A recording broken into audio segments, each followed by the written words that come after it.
শ্রাবণের শেষ সময়ে মন্দিরের শিবকে জড়িয়ে সাপ কাণ্ড দেখতে জমল ভিড়।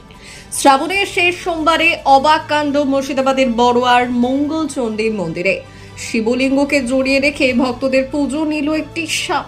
দীর্ঘক্ষণ এইভাবেই থাকে সাপটি। ঘটনার সাক্ষী হন বহু ভক্ত। শ্রাবণ মাস শিব ভক্তদের কাছে একটি বিশেষ মাস এবং এই মাসের সোমবার শিব ভক্তদের কাছে একটি বিশেষ দিন। শ্রাবণ মাসের শেষ সোমবারে জেলায় জেলায় সব ছোট বড় শিব মন্দিরে ভক্তরা পুজো দেন, প্রদীপ জ্বালান, শিবের মাথায় জল ঢালেন। মুর্শিদাবাদ জেলার বড়ুয়া থানার পেটারি গ্রামের মঙ্গলচণ্ডী মন্দিরেও শিবের আরাধনা চলছিল। পুজো চলতে চলতে হঠাৎই দেখা গেল এক আশ্চর্য ঘটনা। মন্দিরের গর্ভগৃহে যে শিব ও মঙ্গলচণ্ডীর মূর্তি রয়েছে সেই শিবকে জড়িয়ে ধরে বেশ কিছুক্ষণ পুজো নিল এক বিষধর সাপ।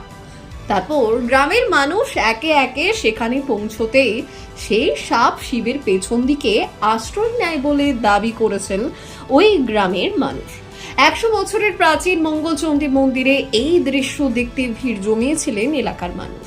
ওই মন্দিরের পুরোহিত পার্থ চট্টোপাধ্যায় মন্দিরে পুজো দিতে এসে দেখেন দেবাদিদেব মহাদেবকে একটি বিষধর সাপ জড়িয়ে ধরে ফনা তুলে রয়েছে।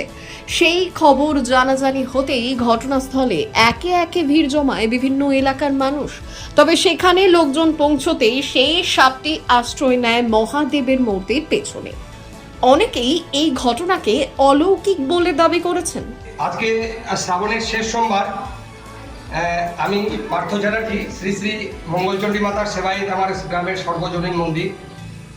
আজকে একটি অলৌকিক ঘটনা এই মন্দিরের মধ্যে ঘটে যাচ্ছে বা ঘটছে। যেমন একটি বিষাক্ত খড়ির সাপ, যেটা হচ্ছে দুধের খড়ির সাপ, প্রথমে বাবার ওই বডি থেকে ত্রিশূলের ওপরে জড়িয়ে ঠিক এইরকমভাবে বসেছিল। আমাদের গ্রামের এক বধূ, সে পূজা দিতে এসেছে সোমবার, সে কিন্তু সর্বপ্রথম তার চাক্ষুষে আসে যে একটা বিষাক্ত সাপ একদম ফোনা বিস্তার করে বাবার বডি থেকে বাবার ত্রিশূলের ওপরে চেপে আছে। তো যাই হোক, আমি এলাম, আমি এত চেষ্টা করলাম যে ঠাকুর পূজা তো করতে হবে তোমার। তা বাবার পিছনে আবার প্রথমে বান গোসাইয়ের কাছে ডান দিকে ঢুকে যাওয়ার পরে আবার পুনরায় বাবার কাছে গিয়ে বাবার পিছনে এবং মায়ের পিছনে গিয়ে আশ্রয় নিয়েছে। তাই সবাই আমার পেটারি চণ্ডী দেবীর নামে, মঙ্গলচণ্ডীর নামে সবাই বলুন হর হর মহাদেব, জয় মা চণ্ডী কি, জয় মা মনসা কি, জয় মা মনসা কি। ব্যুরো রিপোর্ট, উত্তরের প্রহরী।